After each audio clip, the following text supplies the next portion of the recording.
आचार्य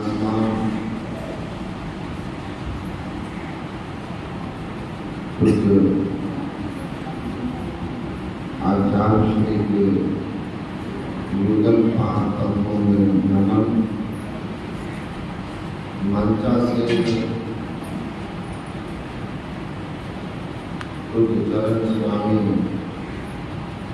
निर्मलानंद जी महाराज तथा सभी वंदनीय साधु समाज के श्री चरणों में नमन। परम आदरणीय सत्संग प्रेमी महान भावों, धर्मानुरागिनी माताओं एवं धर्मशिला बहनों,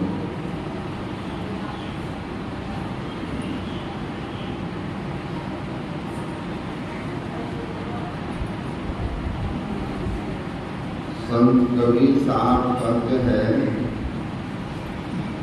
पाया कहे ते बाबरा। ईश्वर के संबंध में संत कबीर साहब की वाणी है, पाया कहे ते बाबरा, खोया कहे तो कूर। पाया खोया कुछ नहीं, ज्यों का त्यों भरपूर। संत कबीर साहब कहते हैं, जो कहते हैं कि हमने ईश्वर को पाया,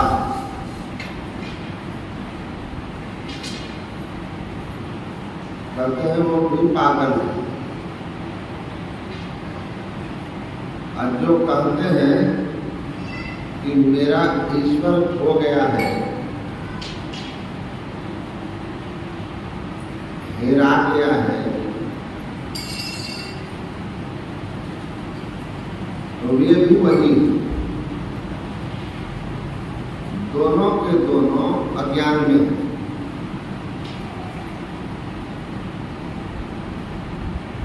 ईश्वर की क्या स्थिति है, तो कबीर साहब कहते हैं, पाया खोया कुछ नहीं। न हमने ईश्वर को पाया है, न ईश्वर खोए। पाना तब होगा जब खोने की घटना हुई। कोई वस्तु जब हमसे खो गई हो तभी पाने वाली बात है। कोई वस्तु जो हमसे जुदा हो गई हो तभी उससे मिलने की बात है। कबीर साहब कहते हैं, खोया ही नहीं तो पाया क्या। न पाया हूं न खोया हूं, ज्यों का त्यों भरपूर। परमात्मा भरपूर है जैसे के तैसे, पाने खोने की कोई घटना ही नहीं घटी।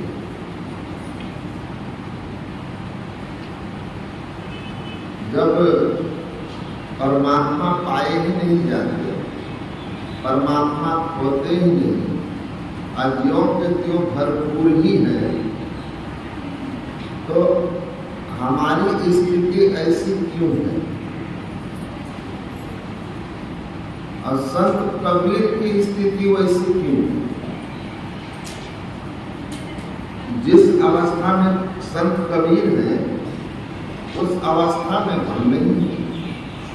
कबीर साहब कहते हैं, जान मरने से जग डरे, अब मेरो मन आनंद। अब कब मरी हो कब पाई हो पूर्ण परमानंद। कबीर साहब कहते हैं, जिस मौत से सारी दुनिया डरती है, उस मौत, वह मौत तो मेरे लिए आनंद उत्सव है। भय ही नहीं मौत। मृत्यु हमारे लिए तो आनंद का अवसर है, उत्सव है। और हम लोग मौत के नाम से कांपते हैं। अर्नेस्ट बेकर अमेरिका के दार्शनिक हैं, उनकी एक विश्व प्रसिद्ध रचना है डिनायल ऑफ डेथ, मृत्यु का इनकार। जब नचिकेता के संवाद के कुछ अंश उसमें आपको मिलेंगे, तो उसमें वो लिखते हैं कि the death is the most pervasive fear which is in all the beings। मृत्यु का भय सभी जीवों में पाया जाता है। मृत्यु का भय एक सर्वव्यापक भय है जिससे सब डरते हैं, लेकिन कोई और इससे बचने के अनेक उपाय भी करते हैं। हम बीमार पड़ते हैं, डॉक्टर के पास भागते हैं, इसके पीछे मृत्यु की भय की प्रेरणा होती है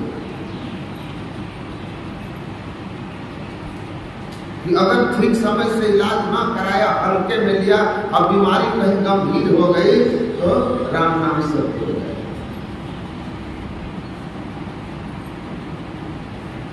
लेकिन कोई ऐसे भी हैं जो मृत्यु का इनकार करते हैं कि मृत्यु है ही नहीं मेरी जिंदगी में।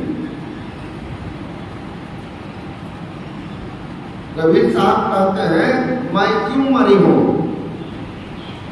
हरि मरी हो तब हम मरी हो, हरि न मरे हम काहे मरे।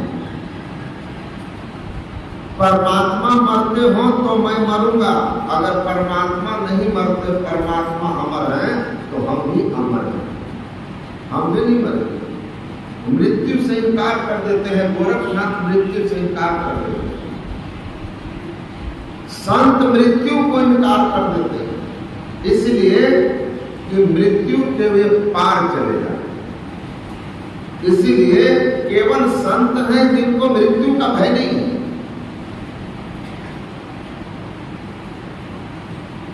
तो कबीर को मृत्यु का भय नहीं, कबीर मैं अमर हूं की अवस्था में है और हम भयभीत हैं।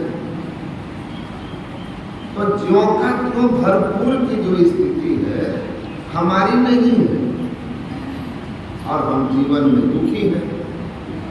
तो न पाया न खोया तो हुआ क्या?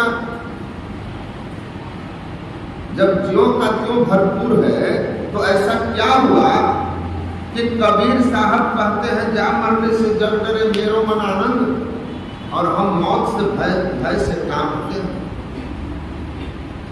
हमारी उनकी स्थिति में अंतर क्या है?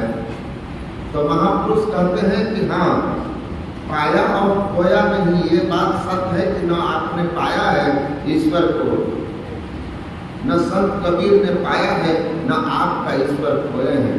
अंतर बस इतना है कि कबीर जग गए हैं और हम स्वप्न में, यही अंतर है। कबीर जागे हुए और हम सोए हुए, और यही अंतर है। ये अंतर खत्म हो जाए, हम भी जग जाएंगे, मृत्यु के पार हो जाएंगे। तो जागो रे जिन जागना, अब जागन की बार, फिर क्या जागे नानका, जब सोए पांव पसार।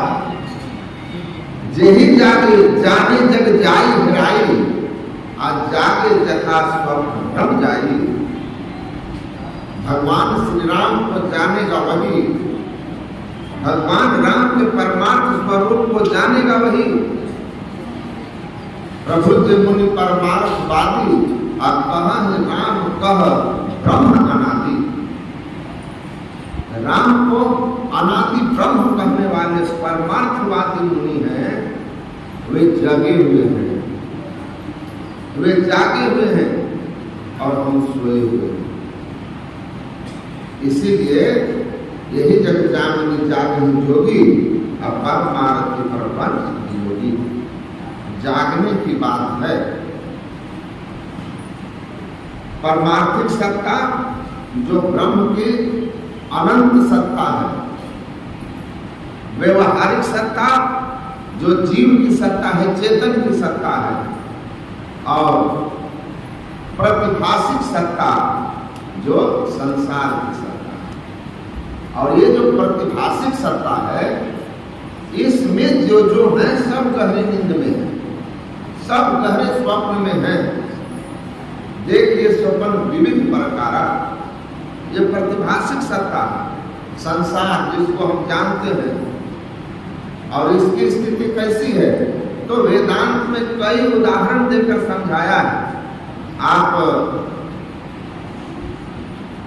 एक ग्रंथ है, दर्शन है पश्चिम का, उसमें एक प्रसंग आता है कि एक महात्मा गृह त्यागते हैं भगवान बुद्ध की तरफ।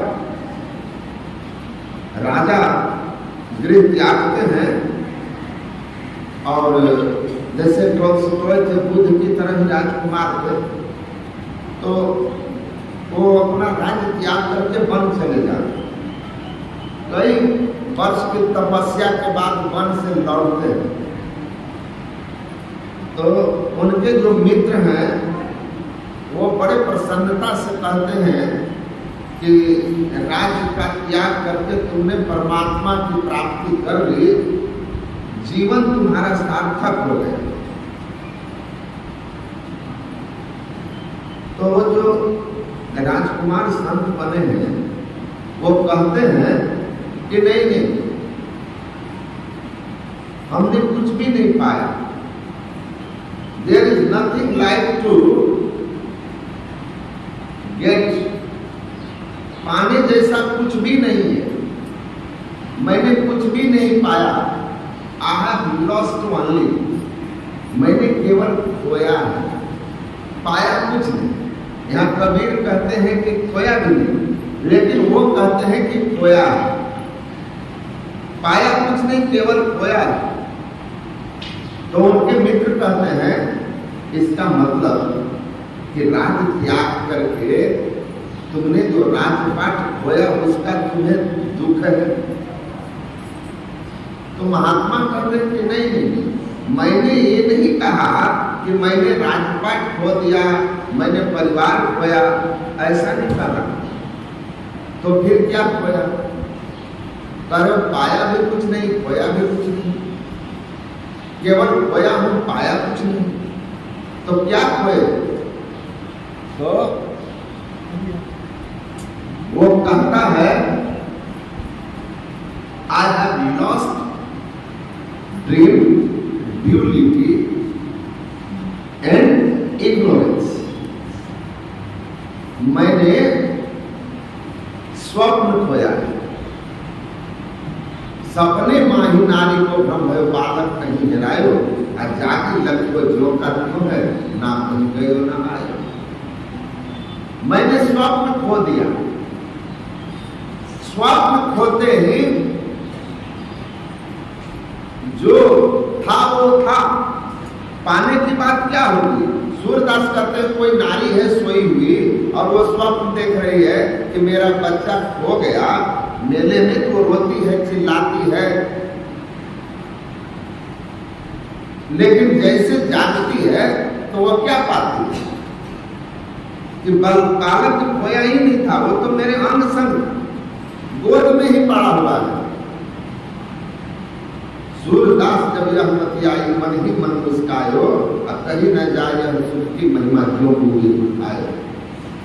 तो ये जो खोने की घटना है ये वास्तव में भ्रम है, स्वप्न है। तो महात्मा कहते हैं कि स्वप्न खो दिया, बच्चा तो साथ ही में था। परमात्मा तो हमारा निज स्वरूप ही है, कर्तव्य। परमात्मा तो मेरा निज स्वरूप ही है, वो सर्वव्यापी अनंत सत्ता, कहीं से खाली नहीं। उसको खोने की बात क्या है? केवल हमारी स्थिति स्वप्न में थी। जैसे हम स्वप्न से उठे तो सत्य सत्य था, जे ही जाने जग जाई हेराई। संसार जागे जथा स्वप्न भ्रम जाई। संसार स्वप्नवत है, जागते ही ब्रह्म का दर्शन हो गया। तो ब्रह्म खोए नहीं थे, मैं ही स्वप्न में था, इसलिए स्वप्न खो दिया मैं, जो मिथ्या था। मैंने भ्रम को खो दिया। भ्रम खो दिया हमने। रजत सीप महाभाषी, आपने अभी सुना कि रस्सी में सांप की प्रतीति क्या है? भ्रम है ना। तो वेदांत कहता है संसार स्वप्नवत है, स्वप्न से जगत तो ब्रह्म ही ब्रह्म है, संसार भ्रम है। कैसे? रस्सी में सांप की तरह, रस्सी में सांप की तरह संसार की स्थिति है। वराहोपनिषद में भगवान वराह से ऋभु ऋषि ने संसार और ब्रह्म की स्थिति के बारे में पूछा, तो उन्होंने कहा कि यह संसार जिसको तुम जानते हो ये केवल और केवल अज्ञानता है, इग्नोरेंस है। अज्ञानता से होता है, भ्रम से उत्पन्न होता है। अज्ञानता और भ्रम की उत्पत्ति का नाम संसार है। अज्ञानता और भ्रम के जाते ही परमात्म सत्ता प्रत्यक्ष हो जाती है, ब्रह्म की अनुभूति हो जाती है। वो कहते अज्ञस्य दुःखोभमयम् यस्य आनंदमयम् जगत् अंधं भुवनम् अंधस्य प्रकाशम तुषु चक्षुषाम। वो कहते हैं हे ऋभु सुनो, जो अज्ञान अवस्था में है उसके लिए यह संसार पंच विषयात्मक दुखालयम है, जहां दैहिक दैविक भौतिक और जन्म मृत्यु के ताप हैं। लेकिन यस्य आनंदमय जगत, लेकिन ज्ञानी के लिए तो आनंदमय जगत है। सर्व खलविंदम ब्रह्म तत्चरानिति शांत उपासना, सब ब्रह्ममय ही है। मेरे लाल की जित देखो जित लाल, लाल देखकर मैं चली मैं भी हो गई लाल। जिधर देखो ब्रह्म ही ब्रह्म है। ज्ञानी के लिए संसार ब्रह्म के अतिरिक्त कुछ नहीं, अज्ञानी के लिए संसार दुखालयम, जन्म मरण का भवसागर है। किस तरह से? अंधम भुवनम् अंधस्य। अरे अंधकार में पड़े हुए, किसी अंधकार में भवन में पड़े हुए मनुष्य के लिए क्या है? रस्सी में भी सांप है, जिसको देखकर डरता है, कांपता है, थरथराता है। जिमी भुजंग बिनो रज पहचाने। सत्य का बोध नहीं है, सत्य वस्तु रस्सी है, उसमें सांप की प्रतीति भ्रम है। ये उसकी अज्ञानता है, ये उसका द्वैत है, अज्ञानता है उसकी। और इसी अवस्था के कारण द्वैत प्रपंच के सागर में बहुत दुख भारी दुख हो रहा। प्रकाशम तो सुचक्षुषाम, लेकिन जिसको वह दृष्टि प्राप्त हो गई, जिसको आत्मदृष्टि कहते हैं, ज्ञान दृष्टि जिसको प्राप्त हो गई, वह तो अचल अलेख एक है, ज्ञान दृष्टि में आया। वह आत्मदृष्टि जिसको प्राप्त हो गई, उसके लिए सांप और अंधकार कहीं है ही नहीं। उसके लिए तो केवल और केवल सत्य वस्तु रस्सी है, जो सत्स्वरूप है, आनंद स्वरूप है, ज्ञान स्वरूप है, ब्रह्म है। तो संसार अज्ञान अवस्था की उपज है, भ्रम है। यह द्वैत जैसे ही गिर जाता है, द्वैत परमात्मा और जीवात्मा के बीच जो भेद है, वह अभेदता की अवस्था, वो कहते भेद दृष्टि हमने खो दी, अभेद दृष्टि पर प्राप्त हो गई, उसके बाद ब्रह्म ही ब्रह्म था। तो केवल जागने की बात है। और ये जागना कैसे होगा? यही जब जागनी जागे योगी। जागने के लिए योगी बनना पड़ता है। हरि ने रोग भोग बुझायो, गुरु योगी कर सबे चुनाए। योगी बनना पड़ता है, और योगी के लिए चित्त वृत्ति का निरोध करना ही योग है। हमारी फैली हुई चित्त वृत्ति सूरत पड़ी संसार में, सूरत फंसी संसार में, ताके पड़ेगा दूर असुरत बांध स्थिर करो, आठों पहर भजू। परमात्मा हर समय आपके लिए प्रसन्न हो जाएंगे। गुरु महाराज कहते हैं एक बार ईश्वरानुभूति हो जाती है आपको किसी प्राप्त कर लेने पर, फिर परमात्मा कभी आदर्शन नहीं होते। जिन जंतर निश्चल बाजे जब जानी पचिहारा, परमात्मा फिर उससे कभी खोते ही नहीं। स्वप्न उसके जीवन में, द्वैत उसके जीवन में, भ्रम उसके जीवन में, अज्ञानता उसके जीवन में आती ही नहीं। तो योग साधना ही केवल और केवल परमात्मा अनुभूति करा सकती है, परमात्मिक सत्ता का बोध करा सकता है। तो सबसे पहले ये जो परमार्थिक प्रतिभाषिक सत्ता है, जिसमें रस्सी में सांप, रजत सीप महाभाषिनी जथा भानु करबारी मृगवारी सब वही पर पंचम विषय सब रूप है। बालू में मृगा को जिस तरह जल की प्रतीति होती है, वैसे विषयों में सुखानुभूति होना और उनके पीछे भागना, ये जो हमारे जीवन में द्वैत प्रपंच है, तो ये भ्रम हमारे जीवन से जाता रहता है। और जो हम अपने आप को मैं सुखी हूँ, मैं दुखी हूँ, मैं करता हूँ, मैं भोगता हूँ, मैं जन्मता हूँ, मैं धनता हूँ, पुरुषस्य कर्तृत्व भोक्तृत्व सुख दुखादि लक्षण चित्त धर्म क्लेश उपत्पाद बंधनो भौतिक तन्निरोधनम जीवन मुक्ति। ये जो चित्त के धर्म हैं कि मैं जन्म लेता हूँ, मैं मरता हूँ, मैं सुखी हूँ, मैं दुखी हूँ, मैं करता हूँ, मैं भोगता हूँ, इस चित्त से मुक्त हो जाने पर ये सारे जीवता का जो अवस्था है, जीव की जो दशा है, ये समाप्त होकर ब्रह्म दशा हो जाती है, अहम ब्रह्मास्मि की अवस्था हो जाती है। तो इसी के लिए योग है चित्तवृत्ति का निरोध। सूरत फंसी संसार में, हमारी सूरत जो संसार में फंसी हुई। संसार मतलब गुरु महाराज कहते हैं 5 विषय,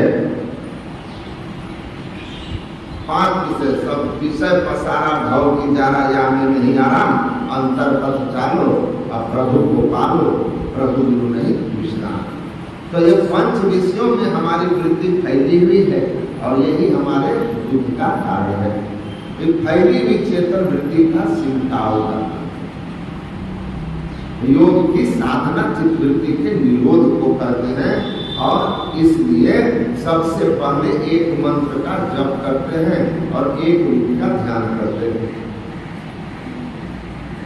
अनेक तरह के योगी महापुरुष जो पहुंचे हुए हैं, उनके शास्त्रों को पढ़ेंगे तो आपके अंदर की बहुत सारी आध्यात्मिक शंकाएं दूर होंगी।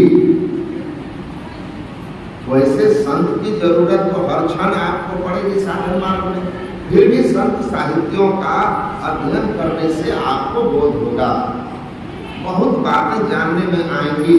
देखिए, भगवान बुद्ध एक वृक्ष, पीपल वृक्ष के नीचे थे, एक मुट्ठी गिरे हुए पत्ते को उठा करके कहा, जैसे इस बगीचे में असंख्य पत्ते गिरे हुए हैं, उसी तरह संतों का ज्ञान, ईश्वर संबंधी ज्ञान, मोक्ष संबंधी ज्ञान अनंत है, असंख्य है, लेकिन तुम्हारे जरूरत के लिए इतना ही काफी, इतना ही काफी है। तो महापुरुषों ने जितना जरूरी समझा उतना कहा, लेकिन कुछ वो कह गए विशेष, कुछ वो कह गए, तो कुछ ऐसी बातें जो साहित्य में नहीं था दूसरे साहित्य में मिल जाता है, दूसरे साहित्य में मिल जाता है।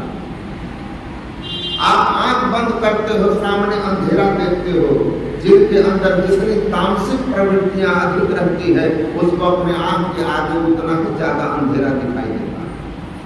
जैसे जैसे जब ज्यादा आप करने लगते हैं, तो आपके अंदर की तामसिक वृत्ति जब रजोगुणी वृत्ति में आती है, तो ये अंधेरा छीन पड़ने लगता है, और जब सात्विक भाव में आ जाते हैं, तो सामने का अंधकार जो है वह निश्चित रूप से आपका जो सतोगुण का लक्षण है वैसा होने लगे।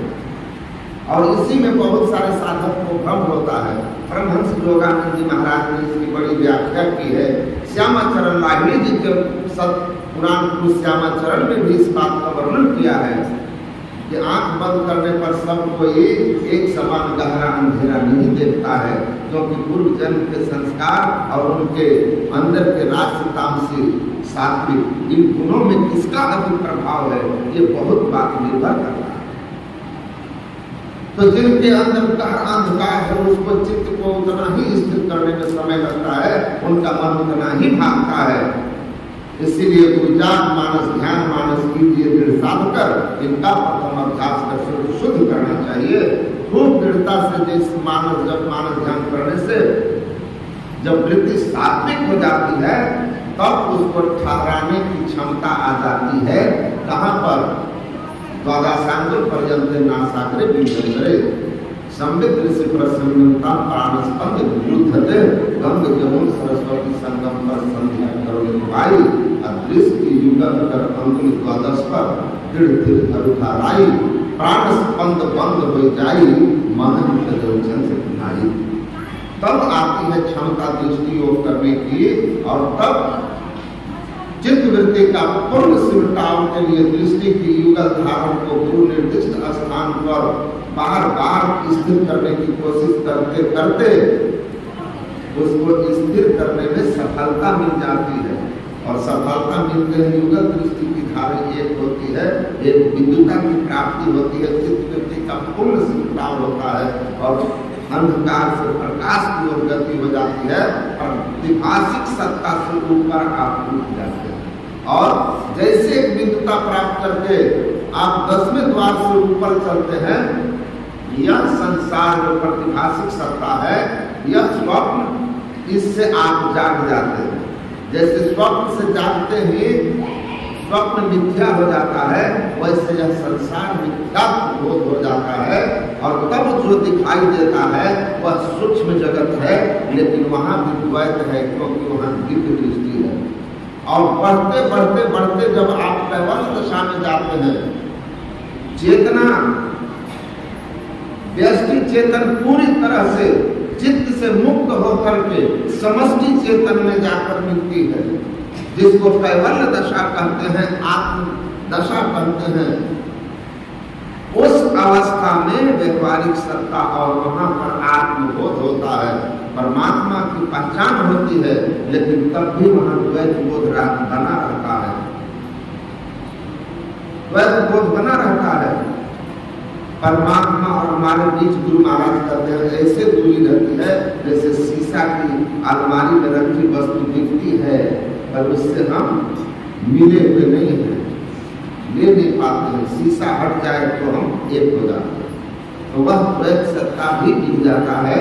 नादानुसंधान में सार शब्द को की साधना करता हुआ सूरत जब जा करके परमात्मा में केंद्रित हो जाती है, तब हम प्रभु हम एक ही हुई होती है, वही परमार्थिक सत्ता वास्तव में है।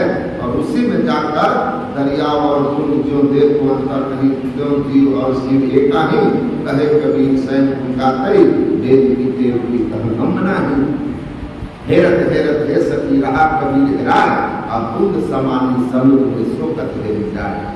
वह जीव जाकर के पीर में मिल गया और वह एक हो गया, उसकी और परमात्मा की स्थिति एक हो गई। हम प्रभु एक नहीं कोई, द्वंद्व द्वैत रहे नहीं कोई, मैं ही ऐसी आरती कीजिए, भव जन्म भव नहीं लीजिए। बोलिए श्री सद्गुरु महाराज।